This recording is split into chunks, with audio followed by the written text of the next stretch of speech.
Despite the apparent variety of materials in the world around us, we know that everything is made up of just one thing, matter, which itself is composed of a handful of subatomic particles.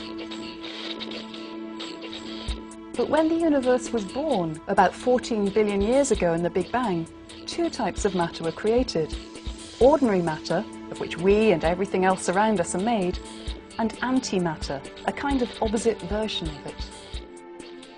The existence of antimatter was first predicted by a British scientist called Paul Dirac in 1928. Today, we know antimatter exists because we can find traces of it in cosmic rays, and because scientists have made tiny amounts of it in particle accelerators.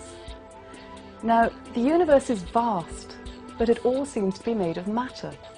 So where did all the antimatter go? When matter and antimatter come into contact, they annihilate each other, releasing lots of energy as they do so.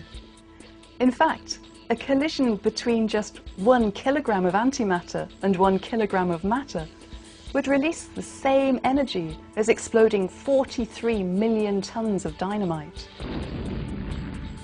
We think that equal amounts of matter and antimatter were created in the Big Bang. But something happened in the first minute of the universe, we don't know what, to shift the balance slightly in favour of matter. So when matter and antimatter destroyed each other, some matter was left over. And this is the matter that went on to form the universe that we live in today. Scientists don't understand why there was an imbalance between matter and antimatter. In fact, this is one of the biggest mysteries in science today.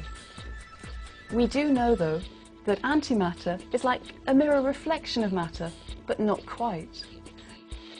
If you reflect a picture in an ordinary mirror and then reflect the reflection, you end up with an image that's indistinguishable from the original.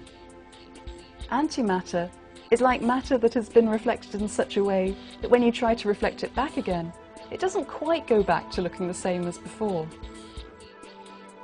We think that understanding this process, which we call CP violation, will help us understand why we live in a universe made of matter and not antimatter.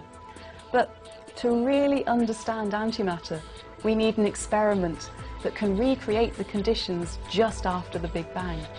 And I'm one of thousands of scientists from all over the world that are working together to build a machine that will do exactly that.